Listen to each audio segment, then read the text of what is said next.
Bonjour mes lumières, une guidance assez spéciale aujourd'hui. J'ai ressenti le besoin en fait de tirer des cartes pour voir ce que nous réservait cette journée, mais surtout savoir où on en était exactement après toutes les vagues qui ont déferlé ces dernières semaines et entre autres ces derniers jours et le dernier week-end. Donc j'ai pris les cartes du chaman. Et je vais essayer de vous interpréter au mieux ce que je ressens. Donc pour cette journée du 10, nous avons en premier la carte de la perte. La carte de la perte, c'est laisser partir non seulement le passé, mais on a aussi ce sentiment d'être un peu perdu au milieu, c'est un peu chaotique actuellement. Et on perd ses repères.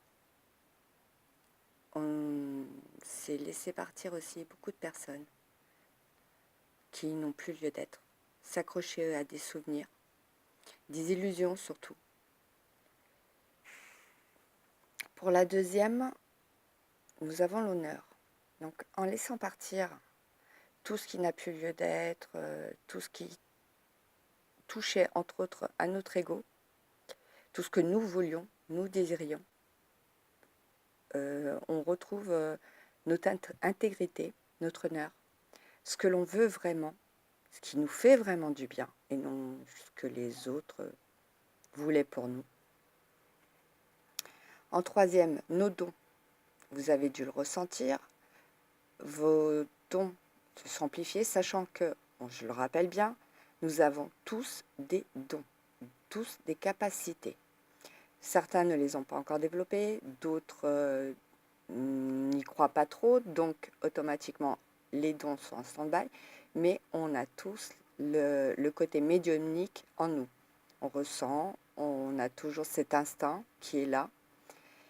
Et actuellement, de plus en plus de personnes font attention à ce qu'ils ressentent.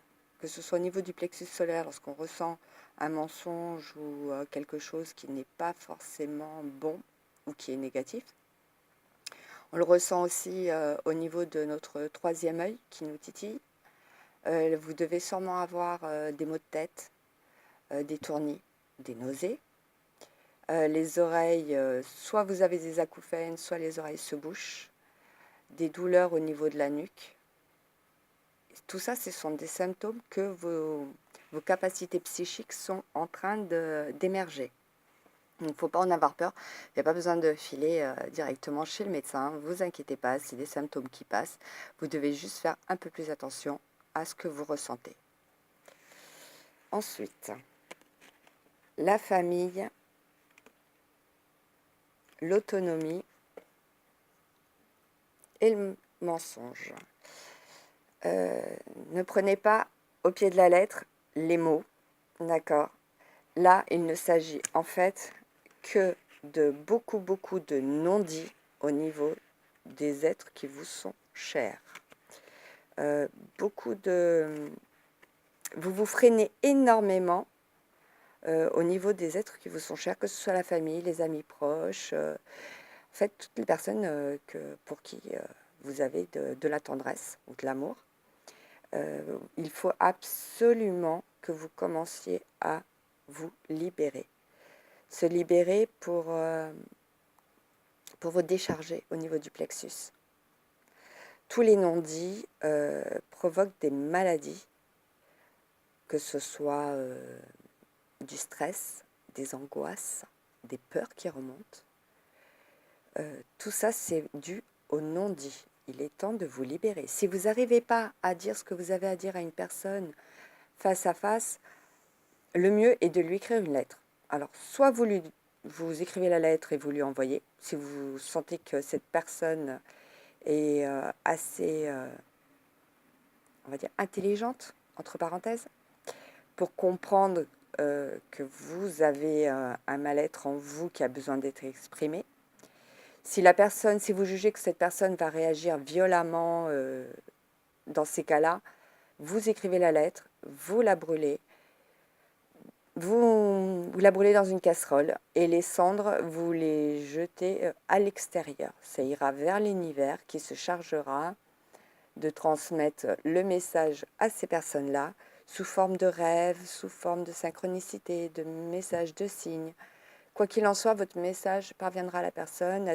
Peut-être que vous, qu'en la croisant à nouveau, cette personne, vous la sentirez un peu plus apaisée, pas forcément prise de conscience directe, parce que ça se fait petit à petit dans ces cas-là, mais il y aura une résolution positive, quoi qu'il en soit. Et vous vous sentirez bien plus soulagé et libéré. Autrement, pour le dernier tas de cartes, j'ai l'orientation, la mort et l'inspiration. Orientation, c'est laissez-vous guider par toutes les synchronicités, par tous les signes. Cherchez pas à comprendre. Si vous sentez que ce qui vous tombe dessus, c'est positif, vous y allez, vous cherchez pas, vous vous posez pas mille une questions, vous vous dites pas tiens, mais non, c'est pas comme ça que je l'imaginais. Non, stop, on arrête. Ça, c'est l'ego, d'accord. On vous met ce qui est bon pour vous et non ce que vous pensez qui est bon pour vous. Donc, on arrête toutes ces bêtises entre guillemets. Et on y va parce que là, on nous montre le chemin, il faut vraiment, vraiment le suivre. Vous voulez du changement, c'est maintenant ou jamais. Et pour ça, on arrête de penser que les choses seraient mieux vues sous notre angle. Non, là-haut, ils savent mieux que nous. La mort, bien sûr, la mort, puisque mort dit renaissance, donc changement. Ce qui veut dire que si vous suivez les petits cailloux que l'on vous met, vous laissez partir le passé, vous vous libérez des non-dits pour clore tout ce qui n'a plus lieu d'être en fait. Automatiquement, effectivement, c'est la mort et bien sûr, ça ouvre une nouvelle porte à plein de nouvelles opportunités, plein de nouvelles rencontres magnifiques qui vont vous donner plus d'inspiration, bien sûr. Donc, comme vous voyez, pour cette journée, c'est vraiment une journée vraiment magnifique, pleine de lumière. On est sur le bon chemin, on continue de fermer, de clore, d'arrêter avec nos illusions, de laisser partir tout ce qui n'a plus lieu d'être, d'arrêter de focaliser sur « Ah ben non, moi je l'imaginais comme ça, donc il faut que ce soit comme ça ». Non, stop, on arrête tout ça. Il y a un gros stop là, on arrête vraiment avec notre mental, on se fixe sur le cœur, on se centre sur le cœur. Je ressens ça, c'est positif, ça me fait du bien. Allez hop, j'y vais, je fonce, je ne cherche pas à comprendre. On se laisse porter par tout, partout. Que ce soit une rencontre, les rencontres ne sont pas anodines. Hein. Soit elles vous apporteront quelque chose, un éclaircissement par rapport à une question que vous vous posiez, soit elles vous apporteront quelque chose qui va vous aider pour le futur. Des outils complémentaires pour affiner votre chemin, pour affiner la prochaine étape. Il n'y a pas de hasard. Ça, on est tous d'accord sur ce point-là. Donc, on avance, on continue et c'est que pour du bonheur. J'essaierai de vous faire demain, si je le ressens, une nouvelle guidance. Mais en tout cas, pour aujourd'hui, c'est vraiment merveilleux. Je vous souhaite une merveilleuse journée, pleine de lumière, pleine d'amour. Et je vous fais des gros bisous. Je vous aime de tout mon cœur.